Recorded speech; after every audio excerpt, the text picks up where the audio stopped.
आज अपन अध्याय 13 का विद्युत धारा के चुंबकीय प्रभाव पाठ समझेंगे।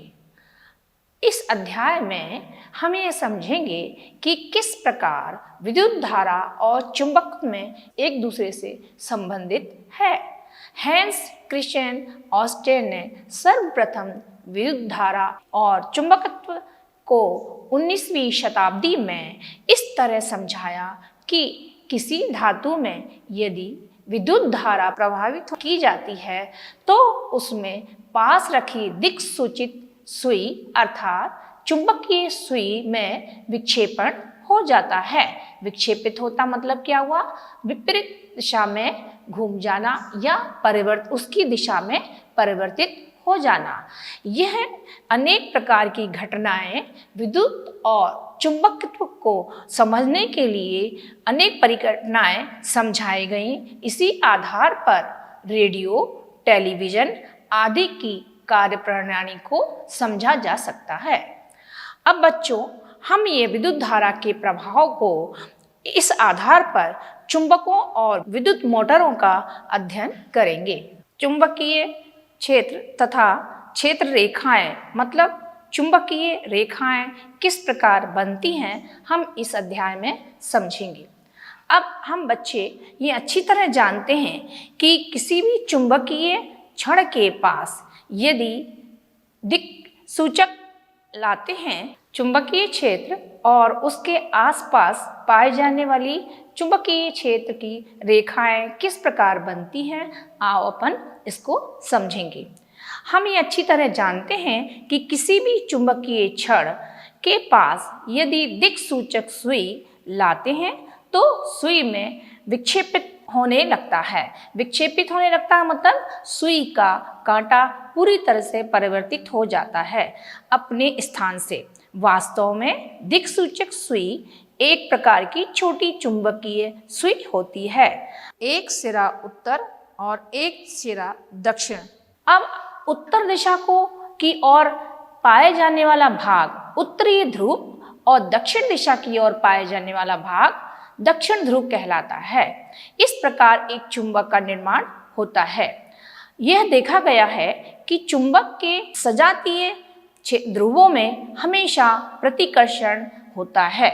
प्रतिकर्षण मतलब दूर दूर होना। यदि उत्तर दिशा का क्षेत्र उत्तर दिशा की चुंबक के पास लाएंगे तो प्रतिकर्षण होता है अर्थात चुंबक की अलग अलग हो जाते हैं।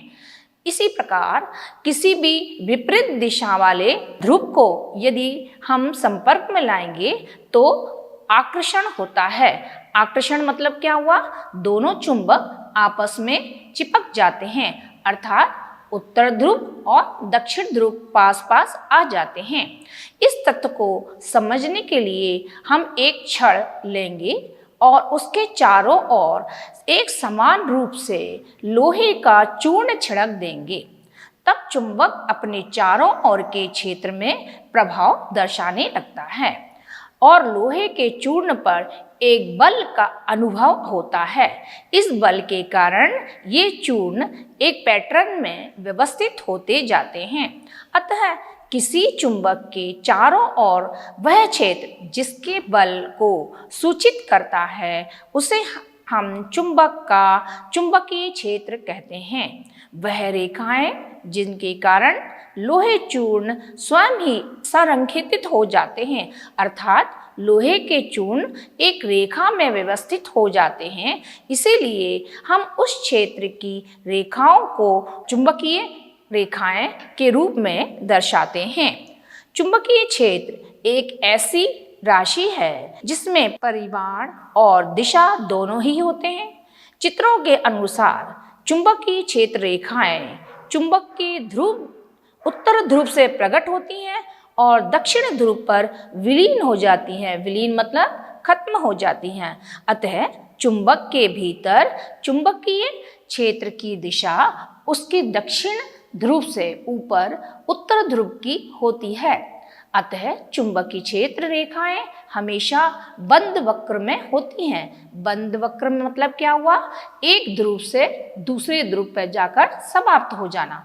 चुंबकीय क्षेत्र की प्रबलता को क्षेत्र की रेखाओं की निकटता के आधार पर की जाती है।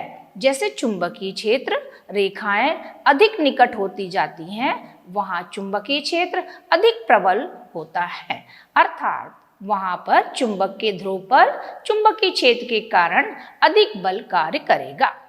अतः अब हम समझेंगे कि सीधे चालक से विद्युत धारा प्रभावित करने के कारण चुंबकीय क्षेत्र का उत्पन्न हो जाना।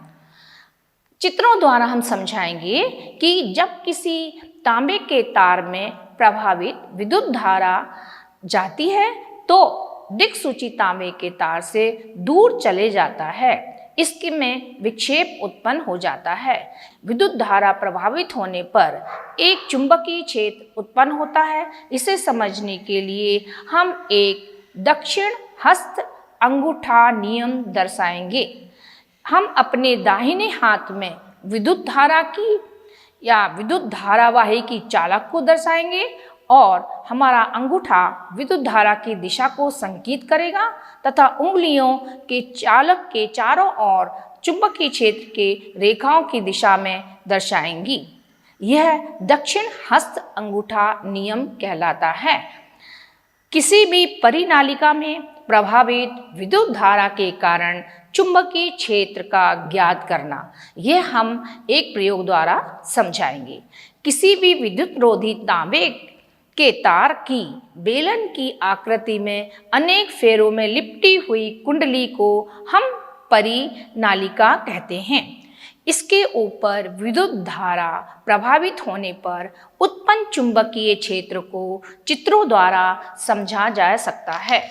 अब हम परिनालिका के भीतर चुंबकीय क्षेत्र रेखाएं समानांतर सरल रेखाओं की तरह दिखाई देने वाली प्रयोग को दर्शाएंगे। परिनालिका के भीतर सभी बिंदुओं पर चुंबकीय क्षेत्र समान दिखाई देता है, इसलिए किसी भी नर्म लोहे को परिनालिका के भीतर रखकर चुंबक बनाने के लिए उपयोग किया जाता है। इसे ही हम विद्युत चुंबक कहते हैं, जैसे कि चित्र में दर्शाया गया है। दक्षिण हस्त अंगूठे नियम में हमने यह पाया कि विद्युत धारा की दिशा और चुंबकीय क्षेत्र की दिशा को परस्पर लंबवत रखकर विचार किया जाता है और यह पाया गया कि चालक पर आरोपित बल की दिशा भी इन दोनों के लंबवत होती है। इन तीनों दिशाओं की व्याख्या एक नियम फ्लेमिंग का बाएं हाथ का नियम द्वारा भी हम समझा सकते हैं। इस नियम के अनुसार अपने बाएं हाथ की तर्जनी, मध्यमा और अंगूठों को इस प्रकार हम फैलाएंगे कि ये तीनों एक दूसरे के परस्पर लंबवत हो। तर्जनी चुंबकीय क्षेत्र की दिशा, मध्यमा चालक में प्रभावित विद्युत धारा की दिशा को संकेत करती है तथा अंगूठा चालक की गति की दिशा और चालक पर आरोपित बल की दिशा की ओर संकेत करता है। जैसा कि अपन फ्लेमिंग के बाएं हाथ के नियम के अनुसार दर्शाया जा रहा है। विद्युत मोटर और विद्युत जनित्र, ध्वनि विस्तारक यंत्र और माइक्रोफोन आदि इसी नियम पर ही आधारित है। तो बच्चों, आज हम अभी इसी नियम के आधार पर विद्युत मोटर की उपयोगिता और कार्यविधि समझेंगे। विद्युत मोटर एक ऐसी घूर्णन युक्ति है जिसमें विद्युत ऊर्जा का यांत्रिक ऊर्जा में रूपांतरण हो जाता है। इस विद्युत मोटर का उपयोग विद्युत पंखों, रेफ्रिजरेटर, वॉशिंग मशीन और कंप्यूटर में किया जाता है।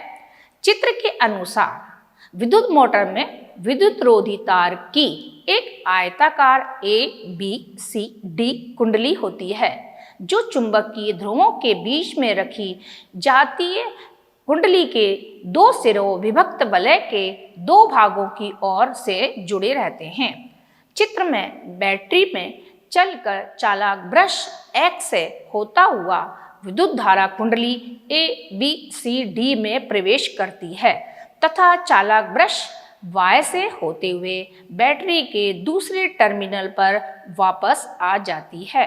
कुंडली में विद्युत धारा भुजा ए बी में से ए से बी की ओर तथा भुजा सी डी में सी से डी की ओर प्रभावित होती है।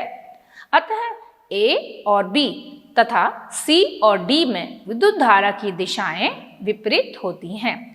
किसी भी अक्ष पर घूमने के लिए स्वतंत्र कुंडली और धुरी वामावर्त अर्थात बाएं हाथ के नियम के अनुसार घूर्णन करती है, जिसके फलस्वरूप कुंडली धुरी का निरंतर घूर्णन होता रहता है। इसी प्रकार सरल विद्युत मोटर अपना उपयोग कर पंखे और कंप्यूटर आदि में किया जाता है। अब हम समझेंगे विद्युत जनरेटर क्या होते हैं। विद्युत जनरेटर यांत्रिक ऊर्जा का उपयोग चुंबकीय क्षेत्र में रखे किसी चालक को घूर्णन गति प्रदान करने में किया जाता है, जिसके फलस्वरूप विद्युत धारा उत्पन्न होती है। चित्रों के अनुसार विद्युत जनरेटर में एक घूर्णी आयताकार कुंडली ए बी सी डी होती है, जिसे किसी स्थायी चुंबक के दो ध्रुवों के बीच में रख दिया जाता है। इस कुंडली के दो सिरों में वलय R1 और R2 से संयोजित होते हैं। दो स्थिर चालकों ब्रश B1 और B2 को अलग अलग रूप से क्रमशः R1 और R2 पर दबाकर रख दिया जाता है।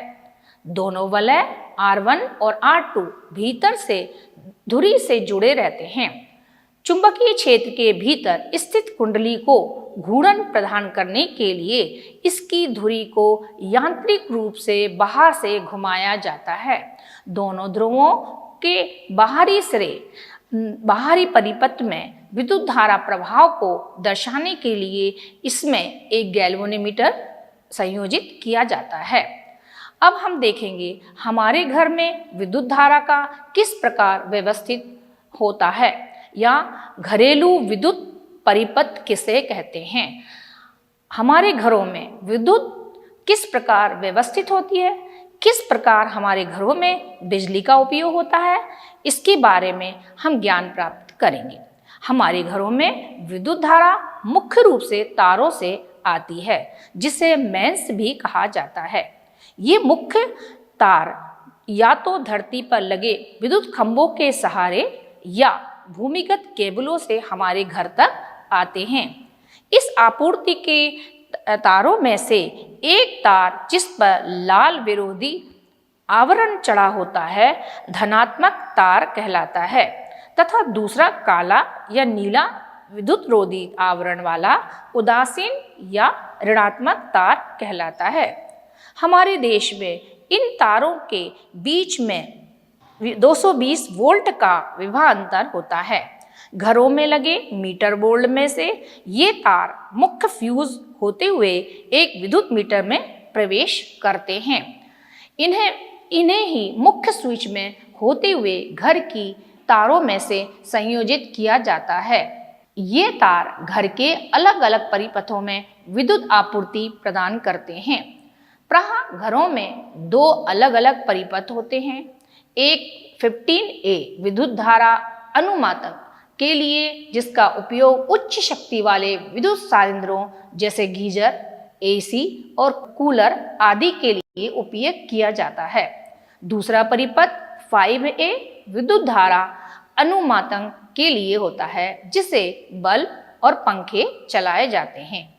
भूसंपर्क तार जिस पर प्रायः हरा विद्युत रोधी आवरण चढ़ा होता है, घर के पास भूमि के भीतर बहुत गहराई पर स्थित धातु की प्लेट से संयोजित करते हैं। इस तार का उपयोग विशेषकर विद्युत इस्त्री, टोस्टर, रेफ्रिजरेटर आदि धातु के आवरण वाले विद्युत यंत्रों में सुरक्षा के उपयोग से किया जाता है। धातु के आवरणों संयोजित भूसंपर्क तार विद्युत धारा के लिए अल्प प्रतिरोध का चालन पथ दर्शाता है। यह सुनिश्चित हो जाता है कि संयंत्र के धात्विक आवरण में विद्युत धारा का कोई क्षरण होने पर या संयंत्र का विभव भूमि के बराबर हो जाता है। इसके फलस्वरूप इस संयंत्र को उपयोग करने वाला व्यक्ति तीव्र विद्युत आघात से सुरक्षित बचा जा सकता है। चित्र के अनुसार सामान्य घरेलू विद्युत परिपथ इस प्रकार दर्शाया गया है कि प्रत्येक अलग अलग विद्युत परिपथ में विद्युतमय और उदासीन तारों के बीच में अलग अलग विद्युत संयंत्र संयोजित किया जाता है। इस प्रकार प्रत्येक सानिध्र का अपना अलग ऑन एंड स्विच होता है। इस प्रकार हम घरेलू विद्युत परिपथ में अति भारण से बचने के लिए हमें क्या क्या सावधानी रखना चाहिए। तो विद्युत फ्यूज सभी घरेलू परिपथों का एक महत्वपूर्ण अवयव होता है। पिछले अध्याय में हम विद्युत फ्यूज के सिद्धांत और कार्यविधि के विषय में पहले ज्ञान प्राप्त कर चुके हैं। इसीलिए विद्युत परिपथ में लगा फ्यूज परिपथ तथा सानिध्र को अति भारण के कारण होने वाली क्षति से बचाता है। सानिध्र मतलब क्या हुआ? यंत्र, और फ्यूज परिपथ मतलब घर का घरेलू परिपथ। जब विद्युतमय तार उदासीन तार दोनों सीधे संपर्क में आते हैं तो अति भारण हो सकता है। यह तब होता है जब तारों का विद्युत रोधन क्षतिग्रस्त हो जाता है और सानिध्र में कोई दोष उत्पन्न हो जाता है। यह दोनों में से कुछ भी हो सकता है। ऐसी परिस्थितियों में किसी भी परिपथ में विद्युत धारा अचानक बहुत अधिक हो जाती है। इसे लघु पतन कहते हैं या शॉर्ट सर्किट कहते हैं। विद्युत फ्यूज का उपयोग विद्युत परिपथ और विद्युत सानिध्र को अवांछनीय उच्च विद्युत धारा के प्रभाव को समाप्त करके संभावित क्षति से बचाना होता है।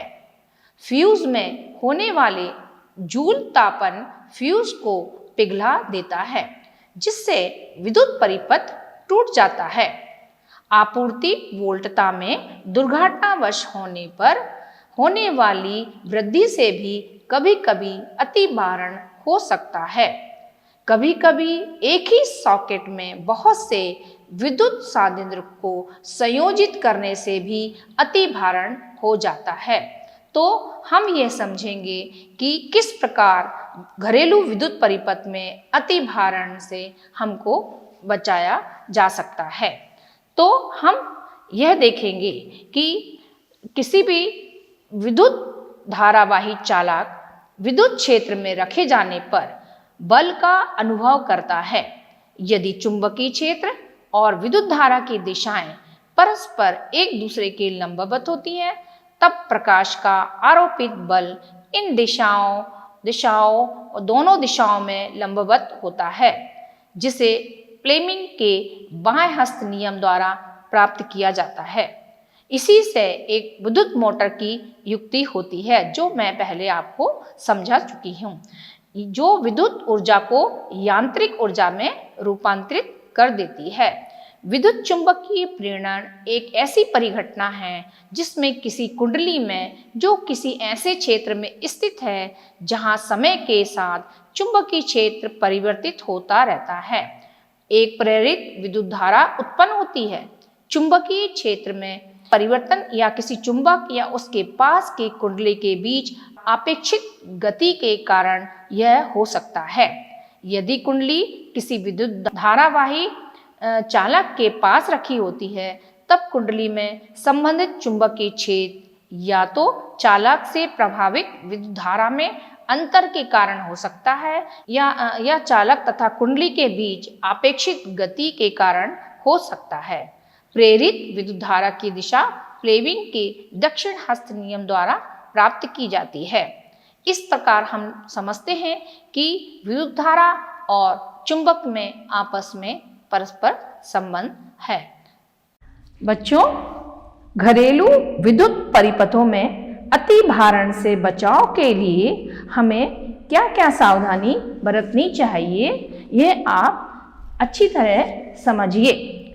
हम अपने घरों में प्रत्यावर्ती विद्युत शक्ति 220 वोल्ट पर प्राप्त करते हैं। अब आपूर्ति का एक तार लाल विद्युत रोधन होता है, जिसे कि विद्युतमय तार कहते हैं। दूसरे पर काला विद्युत रोधन होता है जिसे उदासीन तार कहते हैं। इन दोनों तारों के बीच में 220 वोल्ट का विभवांतर होता है। तीसरा तार भू संपर्क तार होता है जिस पर हरा विद्युत रोधन होता है। यह तार भूमि में गहराई पर दबी धातु की प्लेट में संयोजित होता है।